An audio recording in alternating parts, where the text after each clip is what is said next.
todos y todas a estas 15 jornadas de Egiptología de Valencia organizadas por el Instituto Valenciano de Egiptología.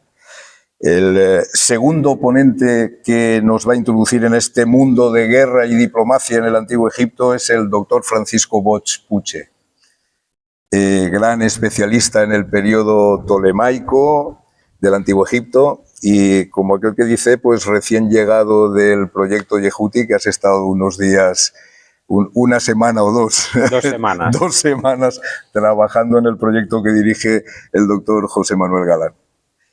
Bueno, pues nada, hola Chisco, bienvenido otra vez a estas jornadas. Muchas gracias, un placer estar aquí con vosotros y vosotras otra vez. Vale, pues vamos a relatar un poco, un breve currículum del doctor Francisco Bosch. Estudió Historia en la Universidad Rovira i Virgili de Tarragona, licenciándose en el año 2000 en la especialidad de Historia Antigua y Arqueología, máster de Egiptología en la Universidad Autónoma de Barcelona y realizó pues su tesis doctoral en el 2009 en la misma universidad y dedicada al estudio de la figura de Alejandro Magno como faraón. Además de su participación en distintos congresos, seminarios y encuentros científicos, tanto nacionales como internacionales, entre ellos, como hemos dicho hace un momento, aquí en el IBDE, en el año 2019, si no recuerdo mal. Tal cual, 2019. Es autor pues, de distintos artículos especializados en revistas egiptológicas, tanto nacionales como internacionales.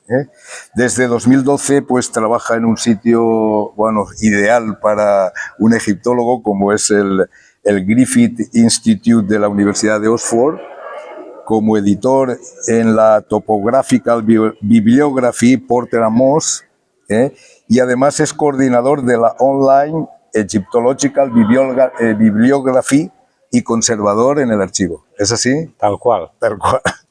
Bueno, también forma parte del equipo docente del Máster Universitario de Egiptología en la Universidad Autónoma de Barcelona.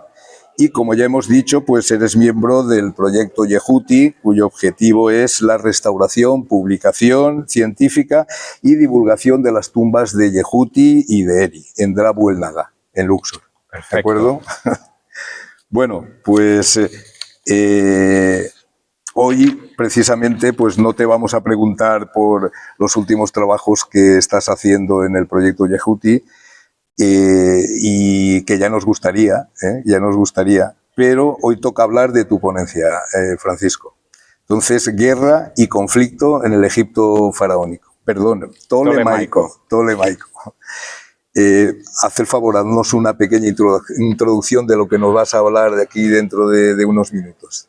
Pues como veremos hoy en la conferencia, en época tolemaica, conflicto y guerra es lo normal. Bueno, yo te diría que es un elemento casi definitorio. Claro. La época tolemaica es una época de éxito en lo que es la historia antigua de Egipto, pero no escapa de la guerra y el conflicto. Y lo veremos. Hay primeros, especialmente en la primera parte de la dinastía, conflictos a nivel internacional. Los ptolomeos tienen que afianzarse como estos nuevos reyes en el Mediterráneo oriental y entran en conflicto con los otros estados que surgen del desmembramiento del imperio de Alejandro Magno.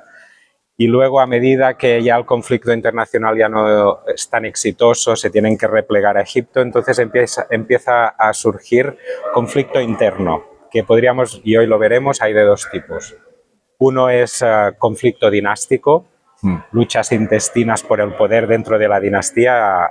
Hay episodios que ni las telenovelas venezolanas llegarían a eso, pero también hay conflicto interno que a veces se ha presentado como reacción nacionalista a estos soberanos extranjeros, pero en realidad es más una cosa económica, social, es gente que está harta de los gastos que la corte, las campañas militares suponen para la población. Bueno, pues nada.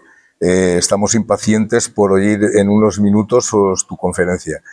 Así que muchas gracias, Sisco, y bienvenido otra vez a estas jornadas que sabes que te apreciamos mucho. Gracias al IBDE, que es un placer estar en Valencia otra vez. Buenos días. Permitidme que empiece agradeciendo al IPDE y especialmente a Sara Melero la invitación a participar en estas jornadas. Es para mí un gran placer estar aquí con todos vosotros y vosotras por segunda vez. La primera fue en 2019, es decir, ya hace 6 años, el tiempo pasa volando. Como muchos probablemente recordaréis, en 2019 ya os tuve la oportunidad de hablaros del Egipto tolemaico. Entonces me centré en los efectos que 3 siglos de dominación griega tuvieron en el país del Nilo. Los gobiernos de Argéadas y Ptolomeos tuvieron varios efectos en lo que es Egipto. En las jornadas de 2019 discutimos especialmente las esferas política, económica y social, con referencia también a aspectos como los cultuales y religiosos, y parando especial atención a la monarquía y a los sacerdocios, que son los 2 grandes protagonistas del periodo. En estas jornadas, tal como indica el título de la presentación, mi intención es que nos adentremos en un aspecto concreto del Egipto helenístico, sin el cual esta etapa final de la historia antigua egipcia no podría entenderse, y a saber son las guerras y los conflictos que caracterizaron el periodo. Como veremos a lo largo de la exposición, la guerra con las potencias vecinas será un elemento definitorio del Egipto tolemaico desde sus comienzos. Será precisamente el enfrentamiento con los estados resultantes del desmembramiento del imperio de Alejandro Magno lo que explica el surgimiento y expansión del imperio tolemaico, una entidad política que abarcará una extensión impresionante en el Mediterráneo oriental, mucho más allá de lo que son las fronteras estrictas de las tierras del Nilo. A medida que la dinastía avance y con la progresiva pérdida de estos territorios exteriores, Egipto tendrá que replegarse a lo que es el corazón del imperio, que es las tierras del Nilo. Es decir, tendrá que afianzar el corazón. Será en este momento cuando van a surgir toda una serie de conflictos a nivel interno, que son los que caracterizarán la segunda etapa y sobre todo el final de la dinastía. Estos conflictos son de 2 tipos, estos conflictos internos. Por una parte tenemos conflictos dinásticos, o en otras palabras, luchas intestinas por el poder de distintas facciones de la dinastía, las cuales, como veremos en un rato, incluso llevaron el país en determinado momento a la guerra civil. Pero, por otra parte, también tenemos una creciente inestabilidad social que tendrá como consecuencia varios alzamientos internos. Empecemos por el principio y permitidme que os dé un poco de contexto. Y todo esto empieza con la caída de los persas de manos de Alejandro Magno en 332, en el otoño de 332, cuando Alejandro entra en Egipto.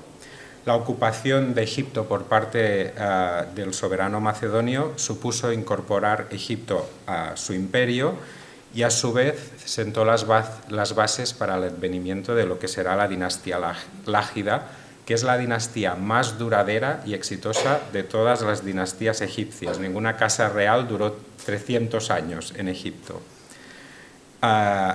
Es una dinastía extranjera, como sabéis, y como gobernó como tal, no tuvieron ningún problema a ese respecto, pero sí que adoptaron varios aspectos de la cultura y tradición ancestrales de esta tierra de adopción.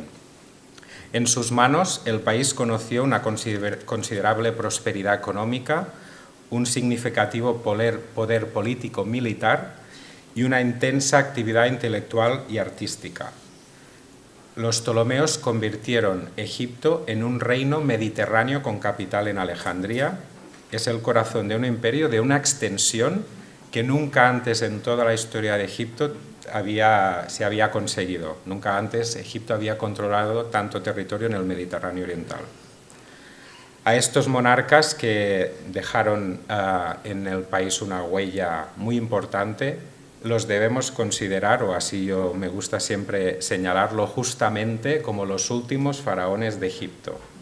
Ya sabéis que para algunos egiptólogos esto ya no es Egipto. Yo siempre me gusta hacer este remark, que muchas cosas de las que conocemos y estudiamos como típicas egipcias antiguas realmente son de esta época. ¿Qué fuentes tenemos para el estudio de este periodo?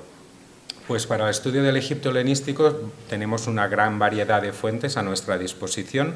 Contamos con muchos documentos oficiales, como pueden ser decretos sacerdotales o dedicatorias reales.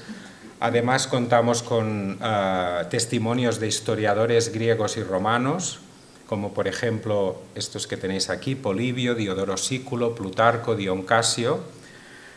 Estos son fundamentales para reconstruir la historia política del periodo. Además, también disponemos de documentación más autóctona, papiros y óstraca, que están redactados tanto en demótico como en griego, que será la lengua de la nueva administración, y estos nos aportan información especialmente de carácter legal, económico, del funcionamiento más día a día del país. Para la temática que hoy trataremos son los dos primeros grupos de fuentes los más importantes. La conferencia de hoy se enmarca cronológicamente entre la ocupación de Egipto por parte de Alejandro Magno en el 332 a.C. y la caída de Alejandría en manos de Octaviano en el 30 a.C. con el consiguiente establecimiento de la provincia romana de Aegyptus.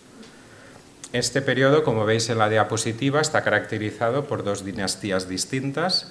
La dinastía Argéada, que está integrada por Alejandro Magno, su medio hermano, su hermanastro Filipo Arrideo, que era deficiente mental, y luego su hijo póstumo, Alejandro IV, con la princesa bactriana Roxana.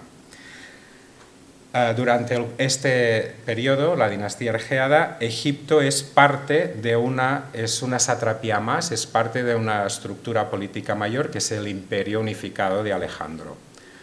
Por otro lado, tenemos a la dinastía tolemaica, que abarca desde la asunción de la realeza de Ptolomeo I, hijo de Lagos, de ahí esta denominación alternativa de dinastía lágida, hasta el suicidio de Cleopatra VII en el año 30 a.C. Esta es una etapa en que Egipto, ya como un reino independiente, vive en constante conflicto político y de prestigio con el resto de estados surgidos del desmantelamiento del imperio de Alejandro. En la fase final, además, ya supeditado a las injerencias de Roma, y la idea aquí es estos conflictos entre todos estos estados es para mantener la supremacía en el Mediterráneo oriental. Empecemos por el principio y empecemos con Alejandro. Después de victorias en Isos en noviembre, en una de las grandes batallas, noviembre del año 333, se conquistan las costas Fenicia y Siria con duros asedios en Tiro y Gaza, y Alejandro finalmente en otoño del año 332 se dirigió hacia Egipto y allí fue recibido como un libertador, o así lo cuentan las fuentes. No encontró resistencia alguna y durante su marcha hacia la capital, hacia Memphis, obtuvo la rendición del sátrapa persa Masaces, acto que terminaba con más de una década de dominio persa y suponía la anexión de Egipto al imperio de Alejandro. Y esto tiene muchas ventajas, porque por una parte este imperio pasaba a controlar todo el Mediterráneo oriental y sus mares, sus puertos, se establece una talasocracia macedonia, pero también toda la riqueza agrícola de Egipto pasaría ahora a sustentar no solo el mundo griego, sino también estas campañas militares.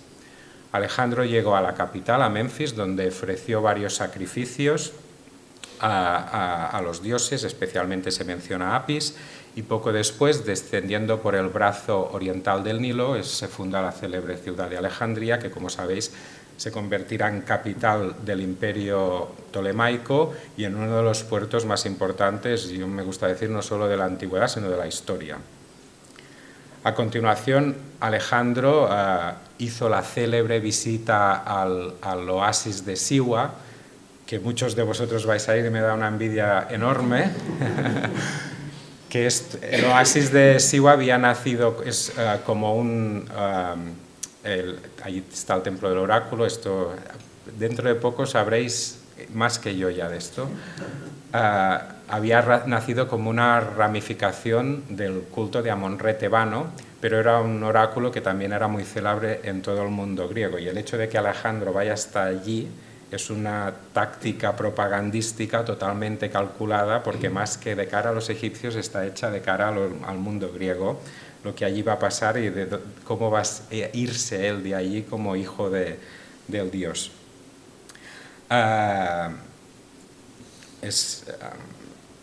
Cuando ya vuelve a la capital y justo antes de partir a la conquista definitiva del imperio aqueménida, Alejandro organiza el gobierno y la defensa del país. Y aquí es donde, de acuerdo con las fuentes clásicas, en concreto Arriano, se cuenta que Alejandro dividió la administración civil de Egipto entre dos nomarcas indígenas. Uno es Dolo Aspis, este nombre en realidad es iranio, y luego Petisis, pero que el primero se hizo cargo de todo el país por la renuncia del segundo. Varios macedonios o griegos fueron puestos al mando de las fuerzas militares y Cleómenes, que era un griego originario de la colonia de Náucratis, en el delta, se le otorgó el gobierno de Arabia y le fue encargado la dirección del sistema fiscal de Egipto y también la construcción de la ciudad de Alejandría. A pesar de que Alejandro opta por una separación de poderes, con inclusión de personal nativo en el sistema de gobierno, con instrucciones además de permitir a los indígenas gobernarse como antaño, sin que nada cambiaran las costumbres establecidas desde antiguo, Cleómenes pronto se convirtió como una especie de sátrapa, y las fuentes lo llaman sátrapa, controlaba la economía y empezó a actuar con un alto grado de corrupción, enriqueciéndose personalmente, pero nunca llegó a perder el favor de Alejandro. Como he señalado, la anexión de Egipto por parte de Alejandro fue pacífica. No hubo enfrentamientos, pero en un contexto general de enfrentamiento, él se cuidó muy bien de otorgar puestos importantes de la administración de lo que ahora era esta nueva provincia de su imperio a militares de su confianza, al frente de un contingente que las fuentes dicen de 4.000 hombres dejados en el país para asegurar la paz y la defensa. Tanto Curcio como Arriano nos dan más detalles, nos hablan de estos militares. Gracias a estos autores sabemos que Alejandro estableció 2 guarniciones militares, una en Memphis, que era la capital, evidentemente dejas un grupo de soldados que van a defender el país en lo que es la capital, y otra en Pelusio. Pelusio, es el bastión oriental del delta, es la actual Port Said, esta plaza estratégica fortificada en el extremo oriental, protegería al país de cualquier incursión desde el este. También designó a 2 de sus compañeros como jefes de estas guarniciones, Pantaleón de Pidna para la primera, la de Memphis, y Polemón de Pela para la segunda. Encargó también a Letolio Lícidas la dirección de las tropas mercenarias y a Eunosto, otro de sus compañeros, las tareas de secretariado. Las fuentes también dicen que Esquilo y Éfipo de Calcis actuarían como supervisores o inspectores de estas tropas. Y al mando del contingente militar, estos 4.000 hombres dejados en el país, se encomendó a 2 generales. Uno es Peucestas y el otro es Balacro, y también se nombra un almirante que protegerá Egipto de ataques por mar, que es un señor también llamado Polemón, que se ocupa de la defensa del país de las bocas del Nilo con 30 trirremes. Y ahora os acabo de dar un montón de nombres y sería comprensible que alguno de vosotros se preguntara, ¿pero toda esta gente realmente existió?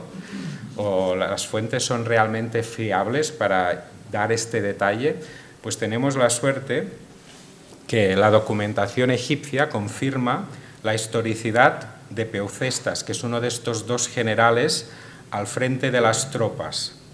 Peucestas es en efecto el autor de una orden en griego sobre papiro que se encontró en Saqqara Norte. Esta orden recoge una prohibición para las tropas greco-macedonias de acceder a los recintos sagrados de Saqqara, que es una clara medida de respeto hacia las instituciones religiosas egipcias, con el propósito central de asegurar que hubiera relaciones cordiales entre los recién llegados y la población nativa. Podemos imaginar que la presencia de una fuerza de ocupación evidentemente pudiera generar tensiones con la población indígena, y este documento, que seguramente estuvo colgado en un lugar visible, si os fijáis en las flechitas tiene estos agujeros de sujeción, apuntaría que hubo esfuerzos para que esto no sucediera, para que hubieran estas buenas relaciones entre los militares que acaban de llegar y los indígenas. Cuando Alejandro muere en Babilonia, en junio de 323, el imperio es heredado por su hermanastro Filipo Arrideo y luego por Alejandro IV después. En Egipto, estos reyes ausentes, nunca llegaron a pisar territorio, fueron aceptados como los faraones, como los nuevos monarcas, y esto lo sabemos pues, por la documentación papirológica que los menciona en las fórmulas de datación, la decoración mural de los templos, las titulaturas faraónicas que se les compusieron, y así esto lo ponen de manifiesto. Sin embargo, el poder efectivo de las distintas provincias de este imperio quedó en manos de la élite militar. Son los conocidos como diádocos o sucesores de Alejandro, que fueron hombres de su estricta confianza. En el reparto, al general Ptolomeo le tocó, lo recibió Egipto, Libia y parte de Arabia. Mantuvo a Cleómenes, este señor encargado de las finanzas, como segundo al mando durante un tiempo, después lo eliminó, desaparece, se le hace asesinar. Ptolomeo gobernó el país del Nilo como sátrapa. Este es el documento, la llamada Estela del Sátrapa, y a la parte de arriba veis un faraón con los cartuchos vacíos, porque seguramente este faraón no es Alejandro IV, sino que es realmente Ptolomeo, que todavía no es faraón, pues no se puede poner ningún nombre. Este documento es interesante porque, además de presentarlo como sátrapa, también se hace referencia al traslado de la capital ya a Alejandría. Alejandría se ha terminado o ya está suficientemente construida para que la capital se traslade.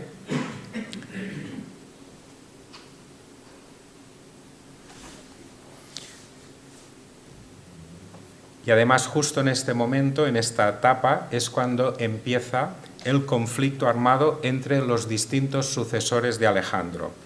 Y tenemos aquí dos fases de operaciones que vamos a analizar.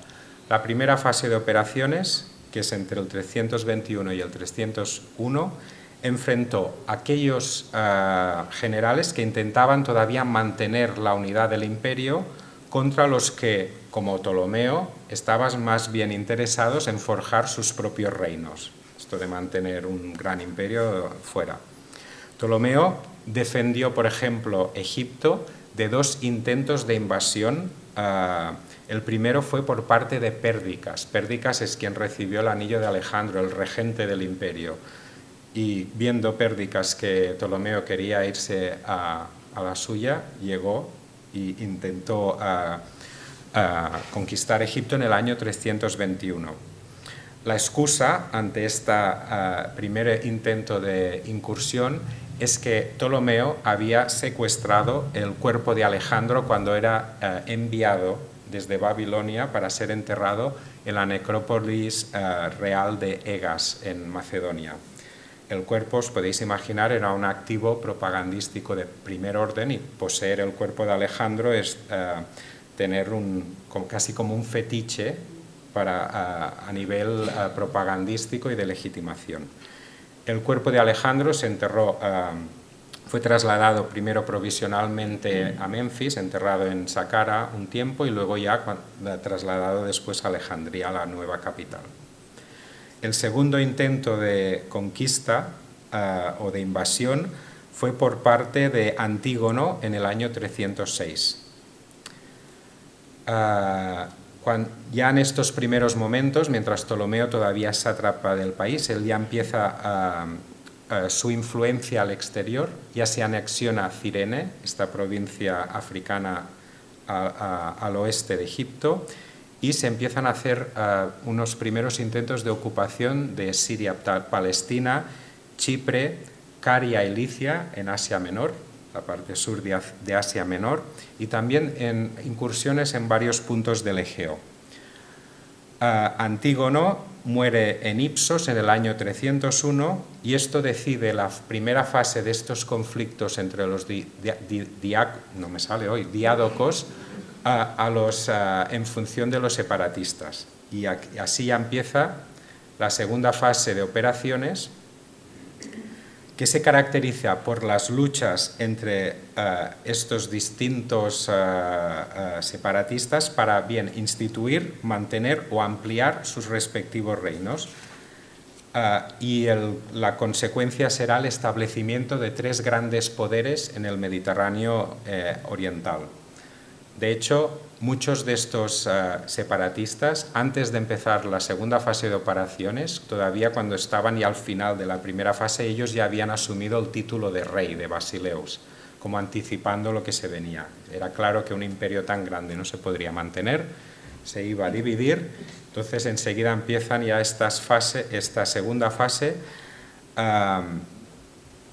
¿Cuáles son estos 3 poderes? Macedonia, el imperio seleucida, con base en Siria y Mesopotamia, y el imperio tolemaico, cuyo corazón era Egipto y la Cirenaica, y aquí tendremos tenéis que imaginar una gran partida de ajedrez. El tablero es el Mediterráneo oriental, estos 3 contrincantes que estarán constantemente luchando, y en la etapa final, incluso con la participación de Roma, que será la que intentará y terminará decidiendo la partida con un resultado final que todos conocéis y evidente. Cuando Ptolomeo asume la realeza y se inaugura la dinastía tolemaica, empieza esta etapa final de la historia egipcia que, si tenemos que dividir, podemos dividir en 3 periodos. Uno sería, o en 3 fases de cómo va evolucionando la dinastía. Una es la Edad de Oro, es el periodo no solo de formación del reino, sino también en el que alcanza su máximo apogeo. La segunda etapa es una etapa de transición y declive, caracterizada por la crisis política, las dificultades fiscales, el aumento del poder seleucida y el ascenso de Roma como potencia militar. Y llegamos a una tercera fase de decadencia, en la cual la autoridad de Roma es un factor ya determinante en el devenir de todos los estados mediterráneos. Las ambiciones de expansión de los Ptolomeos se focalizaron fundamentalmente sobre 2 áreas geográficas. Por una parte, los centros de cultura griega del Mediterráneo oriental, esto es Grecia, las islas del Egeo y las ciudades griegas de Asia Menor, y por otra parte Siria-Palestina, oficialmente se le llama la provincia de Siria y Fenicia o la Celesiria para los historiadores modernos. Los reinados de los 3 primeros Ptolomeos están plagados de éxitos en ambos frentes.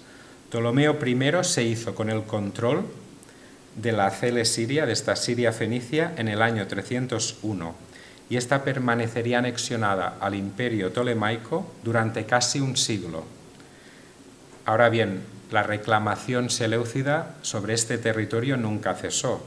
Es un lugar de conflicto y esto explica que se desarrollaran, y luego las veremos, hasta 6 guerras, las llamadas 6 guerras sirias, entre los reinados de Ptolomeo II y Ptolomeo VI. El primer Lágida también reintegró de forma definitiva Chipre al imperio en el año 295-94. También se puso al frente de una liga, la llamada Liga Insular, de varias islas del Egeo, a finales de su reinado, para imponer cierta hegemonía tolemaica en las Cícladas. Y esto se prolongaría durante 3 décadas. Su hijo y sucesor, Ptolomeo II, fue una figura central en la historia de la dinastía. A nivel interno, Ptolomeo II fue el responsable de una profunda reorganización administrativa, económica de Egipto, y en cuanto a la política exterior, ya desde comienzos de su reinado reforzó la supremacía tolemaica en zonas costeras del oeste y especialmente del sur de Anatolia, con importantes ganancias en Caria, Licia, Panfilia, partes de Cilicia. También estableció bases y guarniciones en distintos puntos del Egeo.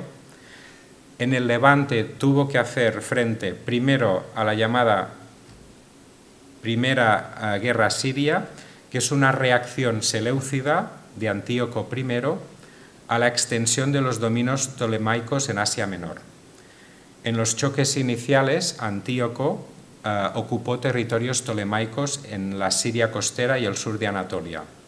Ptolomeo consiguió reconquistarlos en el año 271, anexionando Fenicia al imperio tolemaico, y además extendió los dominios egipcios de Caria y la mayor parte de Cilicia. Con el ojo de Ptolomeo enfocado al este, su medio hermano, un tal Magas, que era gobernador de la provincia de la Cirenaica, con el apoyo seleucida se autoproclamó independiente, y esta provincia, que en teoría es una provincia tolemaica de la Cirenaica, permanecerá independiente hasta el año 250, cuando la provincia será reabsorbida por el imperio egipcio. Ptolomeo II también tuvo que hacer frente en el Levante a esta segunda guerra siria. Este conflicto tomó un cariz más internacional debido a la implicación de Macedonia, concretamente del rey Antígono Gónatas, del lado seleucida, del lado de Antíoco II, que era el hijo de Antíoco I. Concluyó de forma menos favorable para los intereses ptolemaicos, porque la flota tolemaica fue derrotada en Kos, y esto supuso una importante disminución de la hegemonía naval o la tolemaica en el Egeo, y el fin también de este protectorado, de esta influencia que tenía en la Liga Insular, también termina. Y algunos enclaves que se habían ganado en Anatolia también se pierden. Esta guerra concluyó en el año 253 con el matrimonio de Antíoco II con la hija de Ptolomeo, Berenice Sira, después de repudiar a su esposa, que era una tal Laódice. Antíoco entregó a la princesa tolemaica una sustancial porción de sus dominios como dote. Él murió en Éfeso en el año 246, envenenado por la primera esposa, Laódice, según algunas fuentes, y Ptolomeo II moriría ese mismo año. Ptolomeo II lideró también una importante expedición a la Baja Nubia, y la consecuencia será el establecimiento de la autoridad administrativa tolemaica en lo que se conoce como el Dodecasqueno, o el distrito de los 12 esquenos, que es una especie de zona de seguridad, de contención de unos 125 kilómetros entre Elefantina y el reino de Meroe. Además, controlar este territorio es muy importante por varias razones de tipo más comercial también. Se controlan varias rutas comerciales, acceso y explotación de materias primas, especialmente oro en el desierto oriental, y también la obtención de elefantes africanos para la guerra. Estos mismos incentivos económicos y militares también están detrás de la reapertura en tiempos de Ptolomeo II de un viejo canal persa que conectaba el brazo pelúsico del Nilo con el Golfo de Suez, y también el establecimiento de una serie número de enclaves comerciales, portuarios y defensivos para expandir esta influencia tolemaica en lo que es el Mar Rojo y Arabia. Permitidme que haga un pequeño inciso antes de continuar para hablaros un poquito más sobre el tema de los elefantes, que es una arma de guerra fundamental en los conflictos del periodo. Los elefantes fueron los tanques de la antigua guerra en el Mediterráneo, comúnmente utilizados para pisotear e intimidar a los enemigos. Eran particularmente efectivos contra los caballos, que a menudo se huían asustados ante la presencia de estas enormes bestias. Aunque algunas fuentes hablan que podría haber habido ejemplos anteriores, todo parece indicar que la primera vez que se emplearon paquidermos en combate fue en la batalla de Gaugamela en el año 331 a.C. En esta batalla Darío III habría contado con 15 elefantes asiáticos entrenados por indios, que se colocaron al centro de la línea persa. Según las fuentes, causaron tal impresión en las tropas macedonias de Alejandro Magno que Alejandro sintió la necesidad, la noche anterior a la batalla, de hacer un sacrificio al dios del miedo, al dios Fobos. A pesar de ello, los persas perdieron esta batalla, una derrota que además es considerada como el principio del fin del imperio aqueménida en favor de Alejandro y sus tropas. Alejandro Magno, ya os he dicho, quedó tan impresionado por el uso de elefantes en la batalla que inmediatamente los reclutó para su ejército, y lo mismo harían después sus sucesores, particularmente Ptolomeo y Seleuco, los jefes de dos de estos reinos que os acabo de mencionar, que se forman a la caída del imperio de Alejandro. En esos momentos solo había una fuente para la obtención de elefantes, que era la India. Esto para Seleuco no era ningún problema, porque su reino hacía frontera precisamente con la India. Pero para Ptolomeo importar estas bestias era un obstáculo insalvable. Ptolomeo tenía paquidermos en su ejército, y muchas veces eran paquidermos que él había conseguido una vez había salido victoriosa de batallas concretas. Por ejemplo, cuando Pérdicas intentó conquistar Egipto y no pudo, Ptolomeo se hizo con un contingente de animales. Ahora bien, nada comparable con el contingente de Seleuco, que tenía acceso directo. Además, en esta época, Ptolomeo no solo no podía acceder a la India al no tener contacto, los contactos comerciales existentes con la India eran todavía indirectos, y los barcos capaces de transportar animales tan grandes todavía no se habían inventado. ¿Quién pondrá solución a todo esto? Ptolomeo II. Ptolomeo II, que es este que acabamos de ver, que es cuando ya la cosa empieza a expandirse, es yo diría que el gran faraón o el gran rey de la dinastía tolemaica.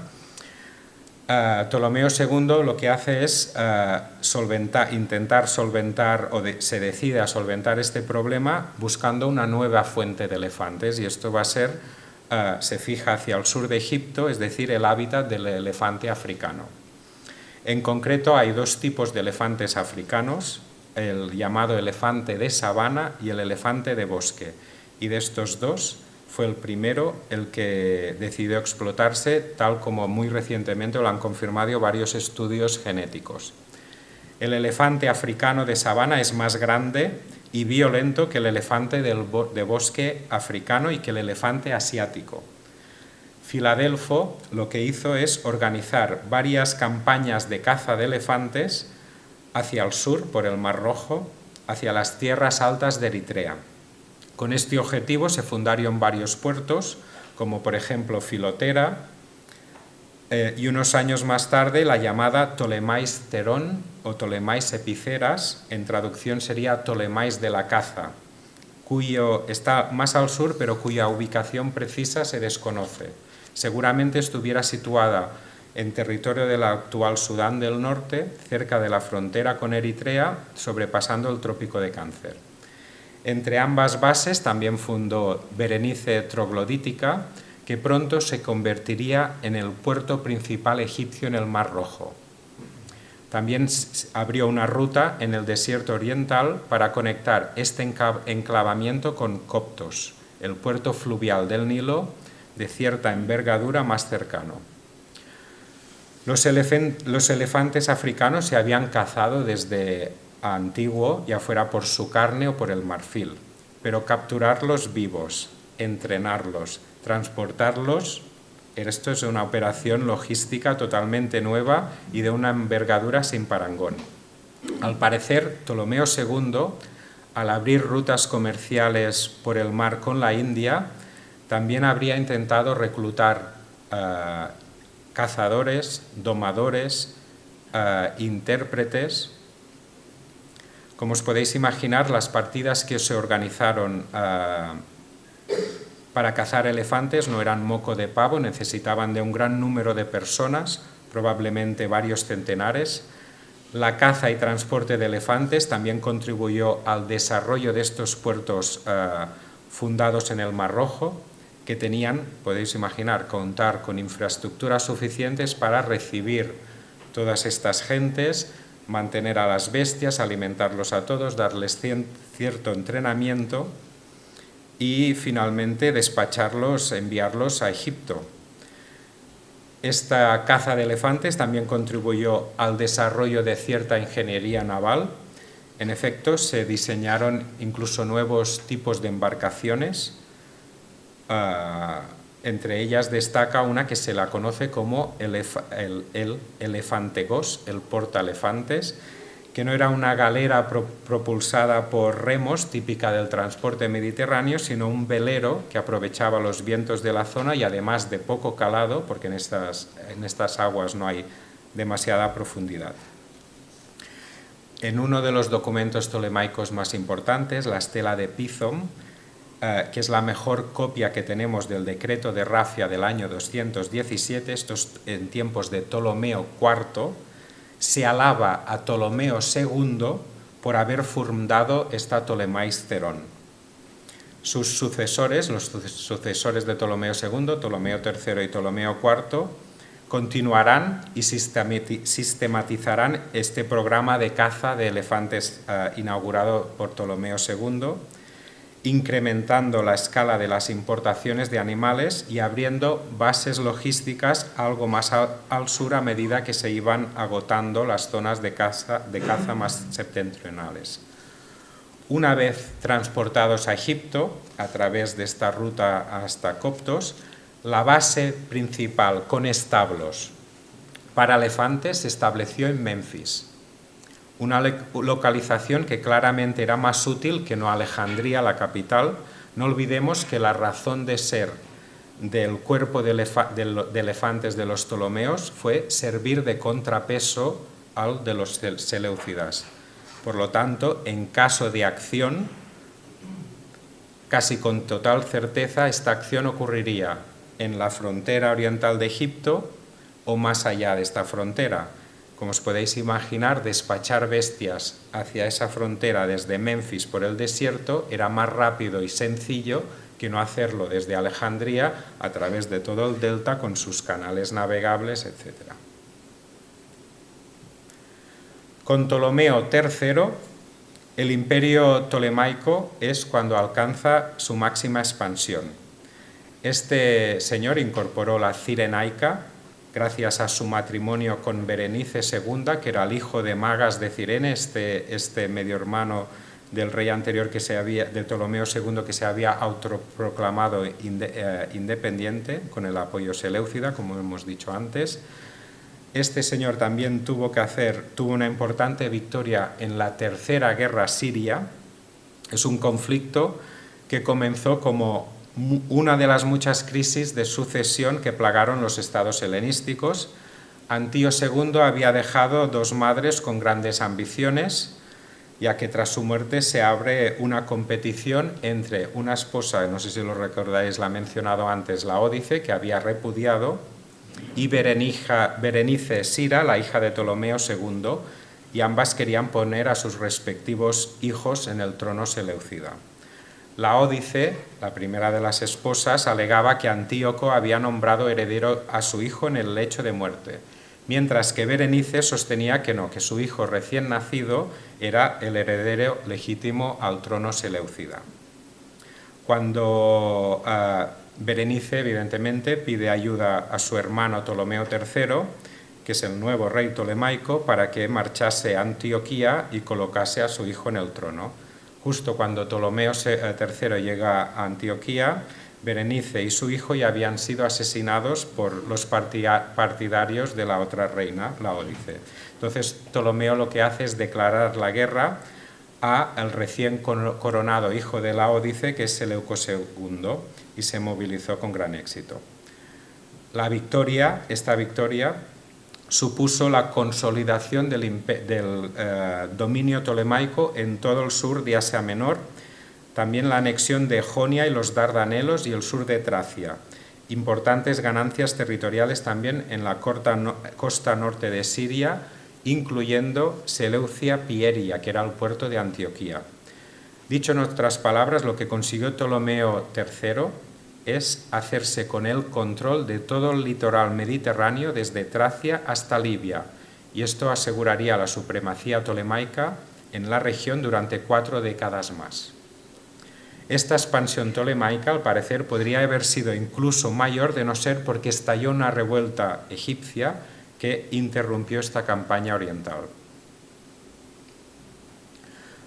Ptolomeo III también continuó con esta política intervencionista que había iniciado sus predecesores en Grecia para contrarrestar el reino de Macedonia, y lo que hará Ptolomeo III es liderar y subsidiar a una de estas otras ligas de ciudades griegas, la Liga Aquea, y después también apoyará a Esparta. También durante Ptolomeo III se abren nuevas bases en el Mar Rojo, se fundan nuevas bases comerciales defensivas en el Mar Rojo. Con la llegada al trono de Ptolomeo IV, se inaugura la segunda fase en la evolución histórica de la dinastía. Desde el punto de la política exterior, aquí ahora vamos a ver un cambio. En esta fase, el imperio tolemaico se vio forzado a abandonar las ambiciones hegemónicas más en favor de abogar por un equilibrio de fuerzas. Ahora bien, el periodo se inaugura con una gran victoria egipcia en la llamada Batalla de Rafia, que puso fin a la Cuarta Guerra Siria en el año 217. A pesar de que hubo algunos avances seleucidas en el Levante, Antíoco III, por ejemplo, recuperó este puerto de Seleucia Pieria, permitió que todavía Celes Siria, esta provincia de Siria Palestina, permaneciera en manos tolemaicas. Para esta guerra y para la batalla de Rafia se reclutaron 20.000 soldados indígenas, las fuentes se los llama magimoi, para la falange. Y al parecer la incorporación de estas tropas indígenas a la falange fue fundamental para la victoria. Ahora bien, el establecimiento de una clase militar indígena, como veremos en un rato, esto tuvo efectos en los años venideros en cuanto a la estabilidad interna del país. De hecho, la armonía interna que había garantizado la dinámica y exitosa política exterior durante la Edad de Oro de la dinastía se rompe en esta segunda fase, y la situación todavía se agravará más en el periodo siguiente o de decadencia. ¿Cuáles son las causas de este declive tolemaico? Pues son diversas y encima de todo tenemos el conflicto dinástico a la cabeza, constantes luchas, intrigas y a veces sangrientas luchas intestinas en el seno de la dinastía, de la familia reinante. Esto se agudiza por la implicación de la poderosa e influente población alejandrina. También tenemos personajes con ambición desmedida, cortesanos de alto rango que aprovecharán la debilidad de la dinastía para favorecer sus propios intereses, y especialmente en la fase final el progresivo intervencionismo de Roma, que también se hará notar. Polibio presenta a Ptolomeo IV, que es este que inaugura esta segunda fase de la dinastía, como un personaje incapaz, a manos de sus consejeros, que eran ministros Sosibio y Agatocles de Samos. Estos dos señores, estos consejeros, tendrán un papel también importante en el reinado siguiente, en el de Ptolomeo V, que llega al trono siendo un niño muy pequeño, apenas 6 años de edad. Una de las principales consecuencias de esta crisis institucional fue la erupción del alzamiento interno.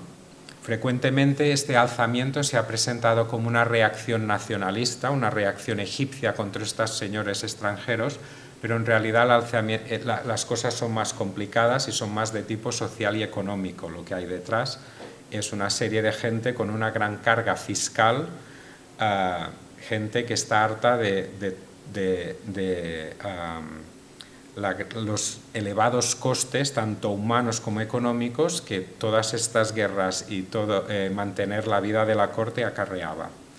A finales del gobierno de Ptolomeo IV, no solo tenemos ya levantamientos de estos Magimoi, de estas tropas egipcias que estaban ya, de estos soldados indígenas en el delta, cuando las cosas no están bien, tienes una nueva clase armada viviendo en el delta, se levantan.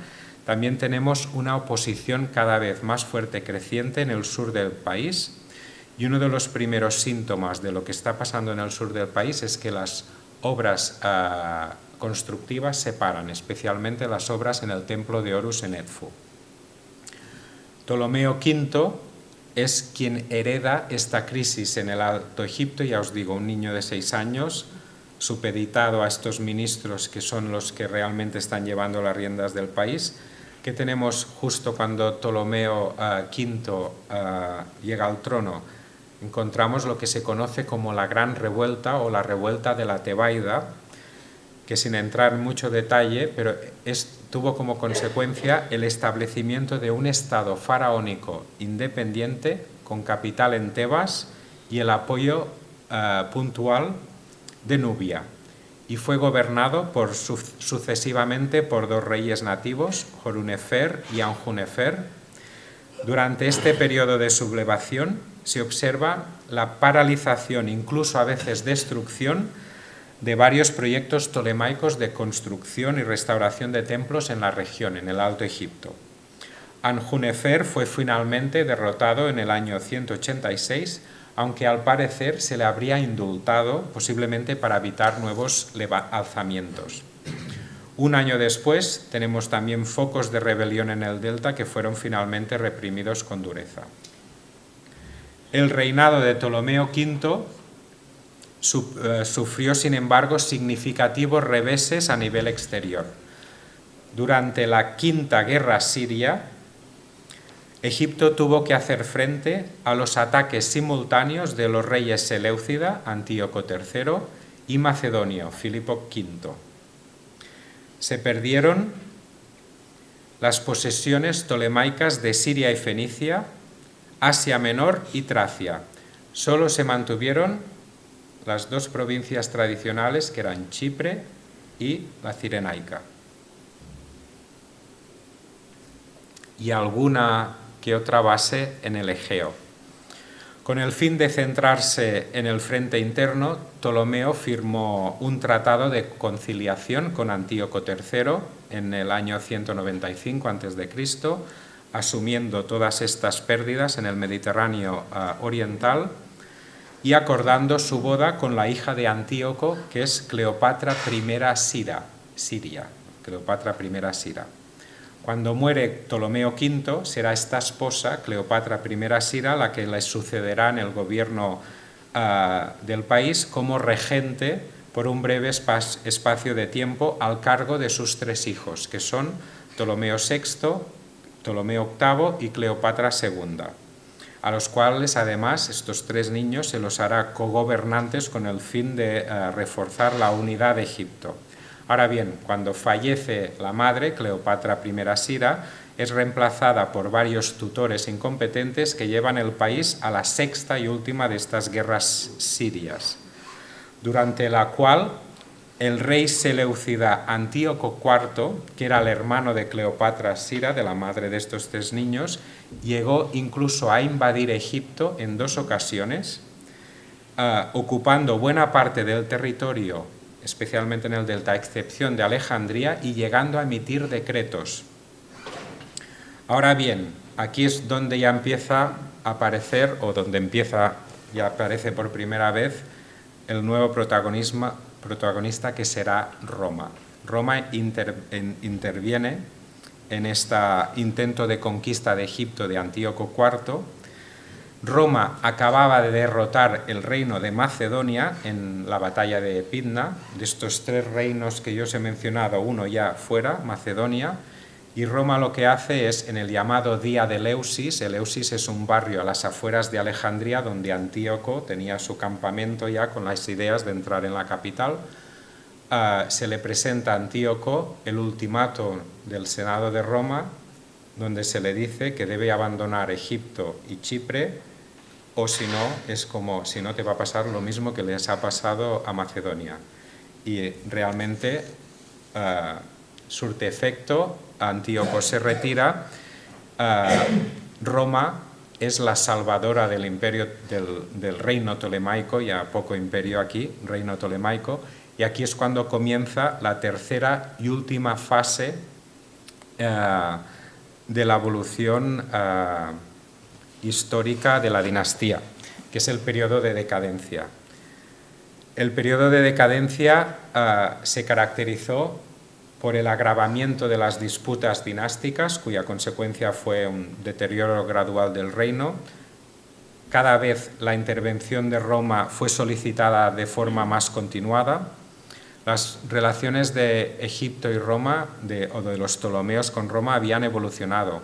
En épocas de a principio de la dinastía, tiempos de Ptolomeo II, este gran monarca tolemaico, lo que hay es embajadas, tipo de cortesías diplomáticas, como de un tú a tú, relación de amistad.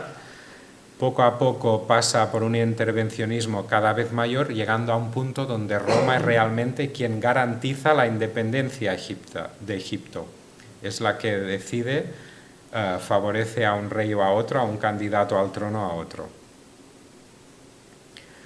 A inicios del periodo, las constantes disputas por el poder entre los hermanos Ptolomeo VI y Ptolomeo VIII fueron aprovechadas por Dionisio Petosarapis, un egipcio helenizado de la corte, a la cabeza de varios militares, varios soldados rebeldes, protagoniza un golpe de Estado con batallas en el Fayum, levantamiento en la Tebaida.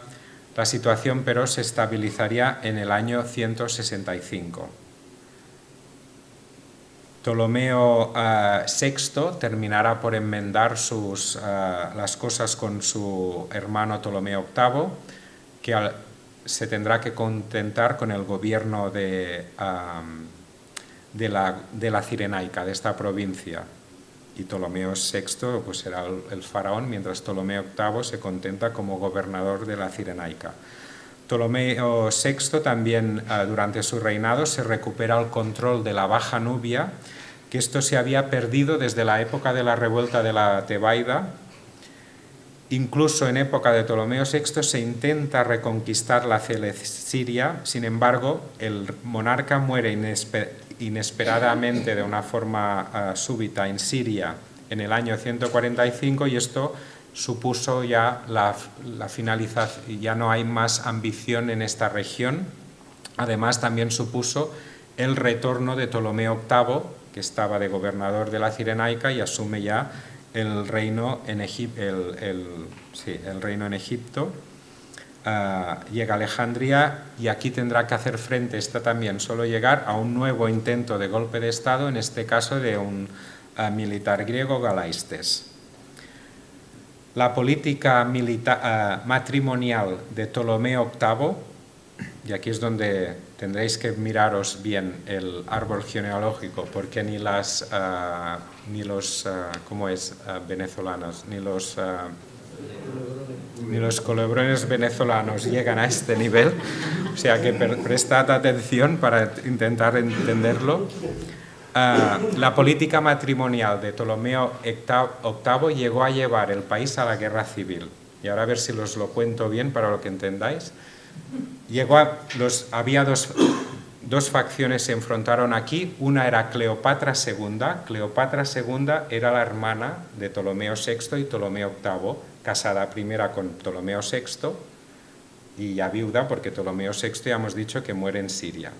pues enfrenta a Cleopatra II, que una vez muere Ptolomeo VI también se casa con Ptolomeo, con el otro hermano, enfrenta a este matrimonio. ¿Con quién? Ptolomeo, de otro lado está Ptolomeo VIII, que estaba a la vez que casada con su hermana Cleopatra II, casada con su sobrina Cleopatra III, que era la hija de Cleopatra II con Ptolomeo VI. Es decir, él estaba casado a la vez con madre e hija y enfrentó a los partidarios de Cleopatra II con los partidarios de Ptolomeo VIII y Cleopatra III.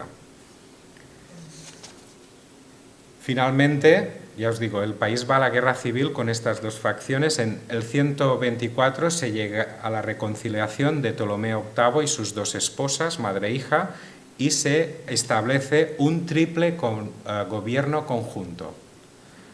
Por mucho tiempo se ha asumido que un nativo llamado Harsiesi habría aprovechado esta situación en la corte para instigar una revuelta indígena en Tebas y, refugiado después en el Egipto Medio, proclamarse rey. Sería el último realmente rey indígena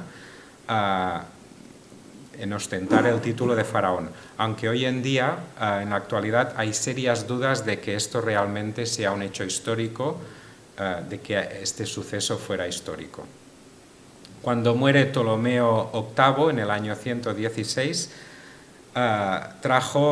su muerte trajo una nueva tanda de disputas dinásticas con la ambiciosa Cleopatra III a la cabeza y sus hijos Ptolomeo IX y Ptolomeo X. Serán los protagonistas. Esta inestabilidad dinástica llegó a un último levantamiento indígena en Tebas, que fue reprimido con gran severidad por parte de Ptolomeo IX, aunque este descontento generalizado acompañará ya a la dinastía hasta el final de sus días. Gracias a la intervención de Roma, en el año 80, Ptolomeo XI, que era el hijo de Ptolomeo X, sucedió a su tío Ptolomeo IX en el trono. Pero su gobierno solo duró unos días porque el monarca fue asesinado por una turba en Alejandría. Ptolomeo XI, que había llegado al trono y debía su reino a Roma, supuestamente lo legó en testamento a Roma, a su benefactora.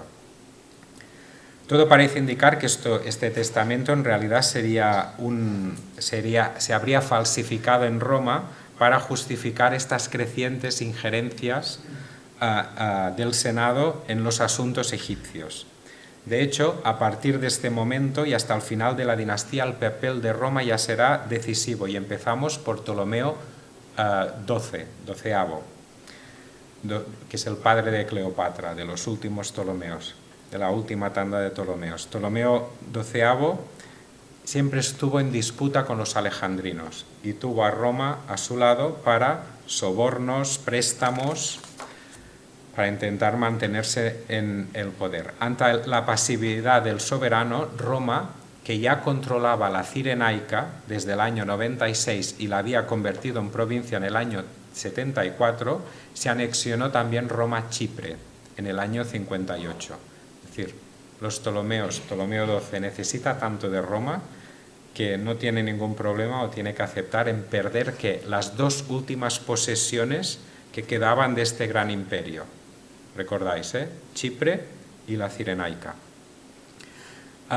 De hecho, también el erosionado reino seleucida también ya había caído en manos de Roma. De hecho, Pompeyo había creado la provincia romana de Siria en el año 64. También es en época de Ptolomeo II cuando ya cesa el control tolemaico en el Dodecasqueno, al sur de Egipto. Si bien es cierto que algunos proyectos constructivos todavía continuarán en la Baja Nubia. Y por último llegamos a Cleopatra VII, que como sabéis es la última integrante de la dinastía Lágida, la única, según nos dice Plutarco, que aprendió egipcio, y, como sabéis, quien empleó su inteligencia, carisma y encanto para atraerse el favor de los representantes del poder de Roma en un ultimísimo intento de mantener la independencia política y territorial de Egipto. Con el apoyo de Julio César, consiguió imponer su autoridad frente a sus hermanos Ptolomeo XIII y Ptolomeo XIV. Una de las consecuencias de este enfrentamiento que tuvo Cleopatra con sus hermanos fue la destrucción parcial de la célebre Biblioteca de Alejandría, que había sido fundada por Ptolomeo I.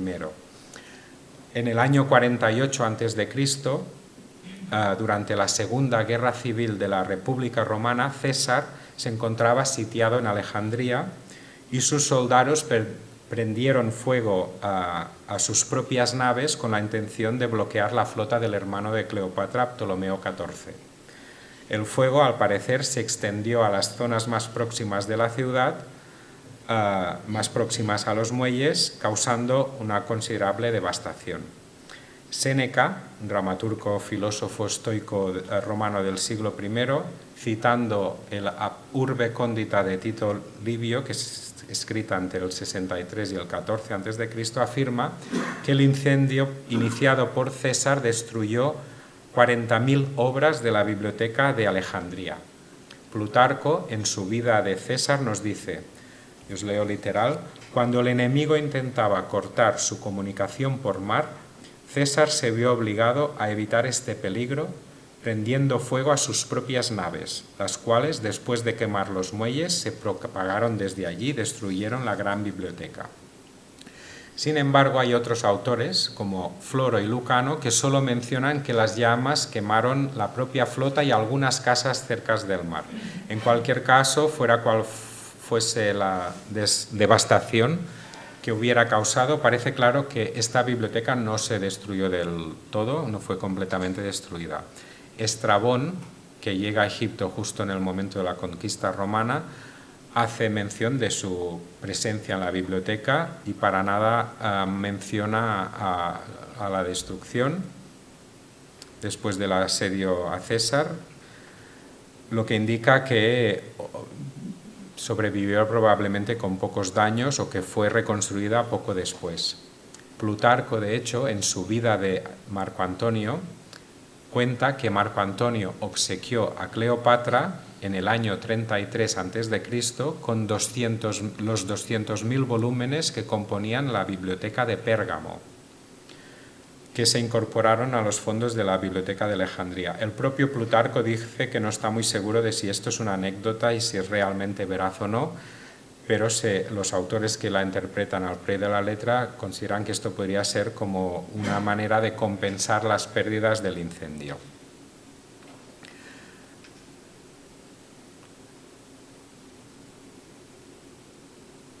En cualquier caso, aunque esta historia fuera inventada, este regalo de Marco Antonio, la biblioteca seguramente siguió existiendo. En el año 44 a.C., es cuando se asesina a Julio César y esto desata una sucesión casi ininterrumpida de conflictos en el mundo romano. Hacia el año 32 estas guerras se reducen a un enfrentamiento entre dos poderosos aristócratas romanos y sus seguidores. El heredero de César, Octaviano, se enfrenta al que hubiera sido la mano derecha de César, Marco Antonio. Octaviano, asentado en Italia, dominaba la mitad occidental del imperio, mientras que Marco Antonio controlaba gran parte de la mitad oriental del imperio con la ayuda de su aliada y esposa Cleopatra VII, con la que tendrá 3 hijos, Alejandro Helios, Cleopatra Selene y Ptolomeo Filadelfo. Está casado con Cleopatra ya incluso antes de divorciarse de su esposa Octavia la Menor, que era la hermana de Octaviano. O sea que imaginaros el asunto. Con el apoyo de Marco Antonio, Cleopatra logró recuperar fugazmente el control ptolemaico en el sur de Asia Menor y en la región de Siria-Palestina. En las llamadas donaciones de Alejandría, los hijos de Cleopatra con Marco Antonio fueron nombrados gobernantes de varios territorios en estas regiones, bajo la autoridad de Antonio. Cleopatra también fue nombrada reina de reyes y reina de Egipto, gobernando junto a Cesarión, o Ptolomeo XV César, que es el hijo de que Cleopatra había tenido con Marco Julio César. Como corregente y subordinado a su madre. Cesarión fue también nombrado rey de reyes y rey de Egipto, a la vez que se le proclamaba como el hijo y heredero legítimo de Julio César, mientras que Antonio se erigía en el tutor de Cesarión. Estas donaciones son las que precipitaron el enfrentamiento ya final, o lo que se conoce como la Cuarta Guerra Civil de la República Romana. Todo termina cuando la flota de guerra de Marco Antonio y Cleopatra fue derrotada por la de Octaviano bajo el mando de Agripa, del general Agripa, en la batalla de Accio, en la costa occidental de Grecia, el 2 de septiembre del año 31. Esto acabó con el sueño de forjar un nuevo estado helenístico romano-tolemaico en la cuenca mediterránea oriental.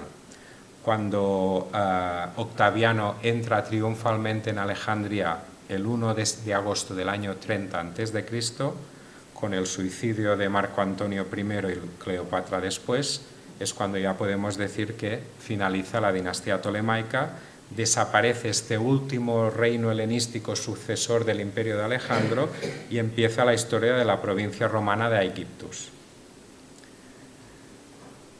La política exterior de los Ptolomeos, como veis, caracterizada por esta incesante actividad bélica que hemos descrito al principio, sobre todo de la charla, no podría entenderse sin el cumplimiento de dos requisitos fundamentales. Por una parte, la existencia de cierto apoyo interno, o cuando menos el beneplácito de las poderosas élites locales, y muy especialmente de la clase sacerdotal, que es la que garantiza sostén ideológico y legitimación a la dinastía gobernante y a sus ambiciones políticas, y por otra parte también disponer de recursos económicos sustanciales y continuos para financiar estas campañas militares. Los vamos a ver ahora muy rápido, a ambos de ellos, empezando por el primero. Los Ptolomeos siempre se consideraron a sí mismos macedonios. Hicieron todo lo posible para promover esta herencia, especialmente a la hora de difundir su imagen en el exterior y en especial en el mundo griego. Ahora bien, en tanto que faraones también se involucraron en la religión, cultura de su tierra de adopción. Ya lo hemos mencionado antes, en el periodo tolemaico se documenta en importante actividad constructiva, de construcción, restauración, decoración de templos indígenas, mayormente en la zona del Valle del Nilo y especialmente en la segunda mitad de la dinastía, es decir, coincidiendo con los momentos de declive y decadencia del poder real. Especial mención merece en este sentido el templo de Horus, Begdeti en Edfu, que puede ser considerado como uno de los símbolos religiosos del gobierno tolemaico, con actividad constructiva desde Ptolomeo III hasta Ptolomeo XII. Esto es realmente una obra dinástica.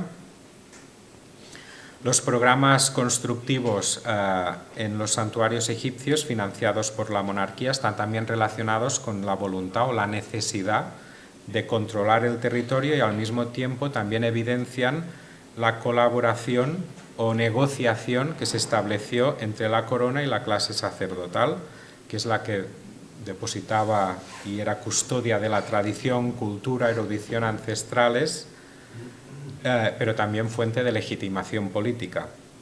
Con motivo de determinadas celebraciones religiosas, por ejemplo, la inauguración de un templo, la instalación de un animal sagrado, los Ptolomeos lo que hicieron es asentarse de su capital Alejandría y visitar territorio egipcio, la Jora. Los soberanos también apoyaron económicamente a los templos y a sus cultos mediante la donación de tierras y muy especialmente el pago de una prestación anual, la llamada sintaxis, asegurándose a cambio el sostén, el apoyo de la clase sacerdotal y por su influencia o extensión de la población en general.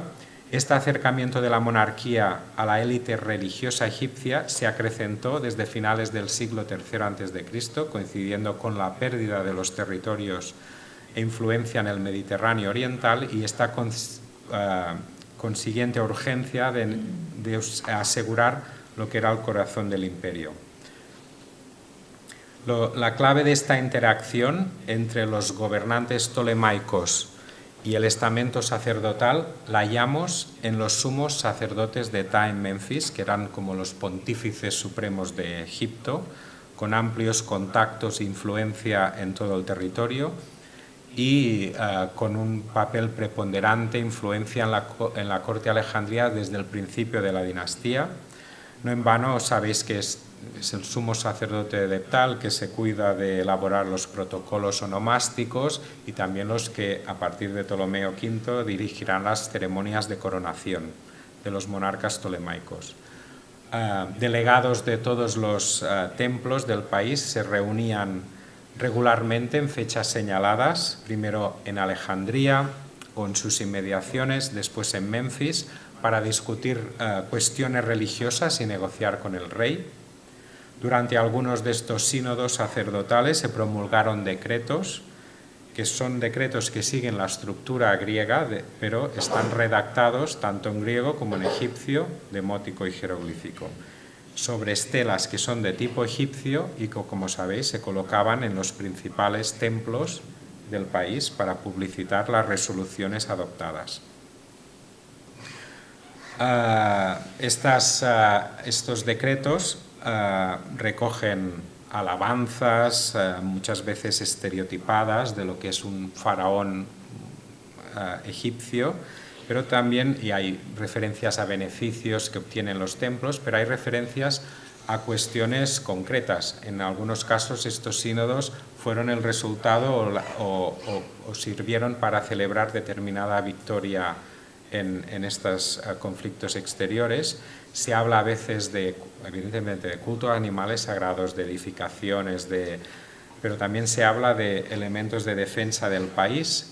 Hay un topos que siempre aparece en estos decretos, que es siempre que los Ptolomeos van en algún sitio en Siria, Palestina, traen estatuas y objetos de culto que ya los persas habían robado en anterioridad. Esto aparece en todos los decretos. Y estos decretos también recogen que en agradecimiento por el favor dispensado por los soberanos, pues lo que hacen los sacerdotes, otorgan sacerdocios, honores divinos a estos soberanos extranjeros, festivales, estatuas de culto y muchos otros elementos de lealtad al régimen. Aquí tenéis una de estas estelas. En cuanto a los recursos económicos necesarios para la guerra, y sin entrar en mucho detalle, describir la economía y la administración del país, que esto ya lo tratamos en las jornadas de 2019, simplemente os señalaré que la principal preocupación del sistema administrativo tolemaico fue a todos los niveles fiscal, es decir, obtener por parte de la corona de un flujo constante de ingresos para facilitar esta competición militar y política y también cultural con sus rivales mediterráneos. En consecuencia, la estructura administrativa que mantuvo el Estado giró siempre a la captación continua de impuestos procedentes de la agricultura, especialmente, de las distintas actividades económicas, pero muy especialmente de la agricultura, que, como sabéis, era la base de la economía egipcia. El sistema de explotación de la tierra tolemaico, que con un control, la corona controlaba directamente gran parte de la tierra en el territorio. Además, se pusieron a explotar nuevas tierras, lo que hizo todavía aumentar más el número de tierras bajo su control. Esto reportó amplios beneficios a la clase gobernante, tanto en forma de rentas e impuestos derivados de esta tenencia de tierra, como de lo que era la producción agrícola, fundamentalmente grano. Los Ptolomeos también instauraron o establecieron lo que conocemos como monopolios tolemaicos, y esto es que los soberanos lágidas tomaron toda una serie de medidas muy estrictas, fiscales, muy estrictas en lo que es la producción de determinados productos de lujo, claves, como pudieran ser el lino, la sal, el papiro, ciertos cultivos como el aceite, y el objetivo principal era producir ingresos predecibles para la administración. Asimismo, los monarcas macedonios gravaron también las actividades profesionales, introdujeron un impuesto por cápita, el impuesto sobre la sal, aliqué, el cual, a pesar de que no tenía mucha carga fiscal, le reportó muchos beneficios por su amplia aplicación. La recaudación de impuestos fue una tarea compleja, la cual involucró al sector público, pero también al privado, puesto que fue habitual arrendar impuestos a particulares tras su subasta pública. Incluso recaudar impuestos se convirtió en un negocio para los ptolomeos. Detrás de esto estaba asegurar, minimizar riesgos y garantizar beneficios. Estaban dispuestos los ptolomeos a recibir menos impuestos, pero recibirlos seguro. Estos arrendatarios de impuestos, ¿cuál era su beneficio? Pues una vez recaudados se podían quedar con el superávit, pagar a la administración lo que había estipulado el contrato y quedarse con el superávit. En cuanto a los templos, siguieron siendo importantes organizaciones económicas. Su principal fuente de ingresos fue la producción agrícola y ganadera en las tierras que todavía eran de su control, pero también controlaron varias actividades industriales, como aquí veis, aceite, papiro, tejidos, pero también una serie de servicios religiosos, consulta oracular, asistencia médica, industria de la muerte, lo que era preparar las momias, cultos funerarios a individuales, pero después también todos los cultos a animales sagrados, que fue uno de los grandes negocios.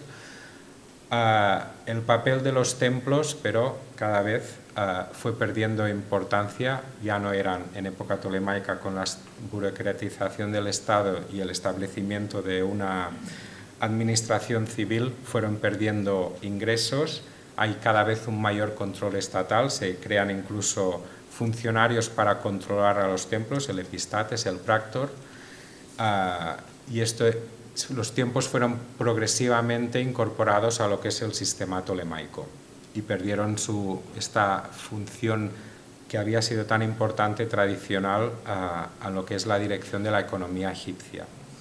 El hecho de esta retribución anual que ya he mencionado antes, la sintaxis, que la corona terminó entregando a los templos, algunos autores han querido verlo que fue como una especie de compensación, ya que los templos ahora no controlaban a nivel económico, no tenían tanta fuerza a nivel económico, la sintaxis, esta retribución anual de la corona sería una medida compensatoria. Por último, me gustaría señalar que la guerra y el conflicto también tuvieron efectos a nivel en lo que es la composición social del Egipto tolemaico.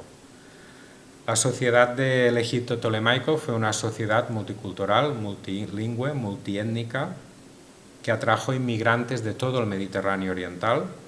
Evidentemente, los egipcios constituyeron el grupo étnico mayoritario, seguidos por griegos y macedonios, los cuales entraron en Egipto desde momentos iniciales de la conquista y especialmente a lo largo del siglo III, al principio de la época tolemaica. Y estos estuvieron especialmente vinculados a la esfera militar. La tercera etnia en importancia fue la judía.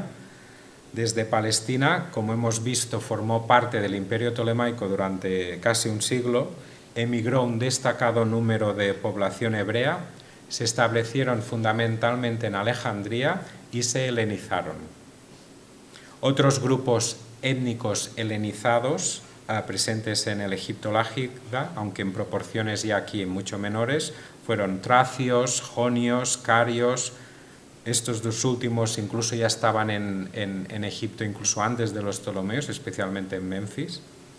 También tenemos poblaciones originarias de estas distintas posesiones exteriores tolemaicas, como fenicios, samarios, idumeos. Incluso tenemos sirios, nabateos, árabes, persas. Ya veis que aquí había un montón de gentes de todas partes.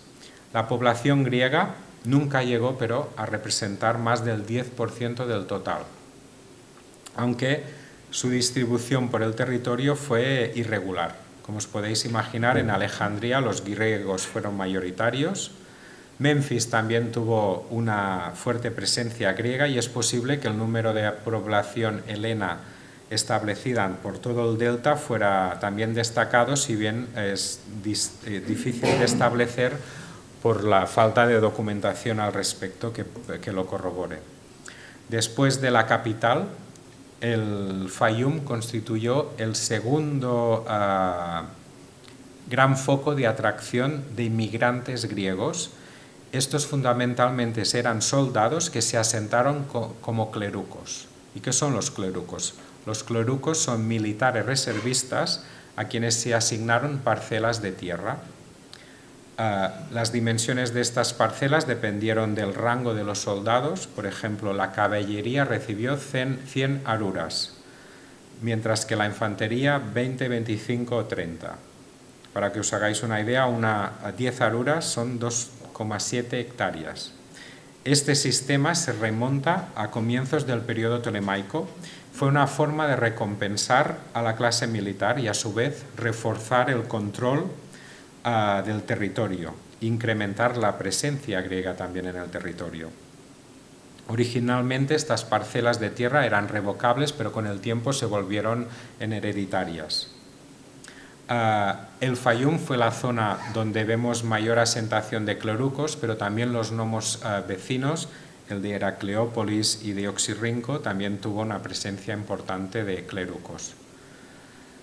¿Qué pasa en la Tebaida? También tenemos presencia griega en la Tebaida, especialmente asentados en guarniciones militares como Elefantina, Copto, Edfu. Estos son los puntos de comienzo y de final de rutas comerciales importantes con el Nilo, con el sur o con el Mar Rojo. Estas guarniciones también se incrementaron a lo largo de los siglos II y I a.C. a medida que la inestabilidad en el Alto Egipto se hace más importante. A pesar de ello, de tener estas guarniciones, el Alto Egipto fue porcentualmente mayoritariamente egipcio. Sitios como Tebas fueron egipcios. Muy poca presencia griega está documentada que estuviera allí. La sociedad del Egipto tolemaico también fue una sociedad estratificada, con clases o grupos sociales diferenciados tanto por la etnia como por la ocupación. Como veis aquí en la pirámide, ¿quién tenemos en la parte superior? A la élite greco-macedonia, en la cúspide, y la clase militar asentada en el territorio justo por debajo y afuera, con estas en guarniciones militares o como colonos, como clerucos. Por otra parte, por debajo tenemos al elemento indígena, que estuvo organizado según patrones tradicionales. ¿Quién tenemos a la cabeza? A la clase sacerdotal, evidentemente, todavía con su importancia económica, aunque cada vez menor. Una clase sacerdotal que a su vez estaría estratificada.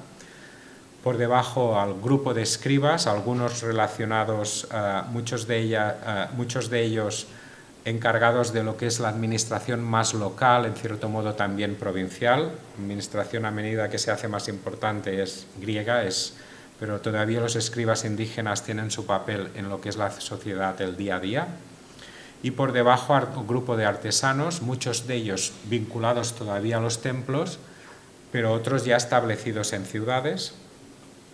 Por debajo tenemos a esta milicia egipcia, los Magimoi, esta clase que os he dicho, tan importantes desde Rafia, de la batalla de Rafia. Estos están en el territorio ejerciendo funciones de policía como soldados, y también después del éxito de esta campaña en Oriente, de la batalla de rafia también entran en el sistema de las cleruquías, también se les entregan parcelas de tierra.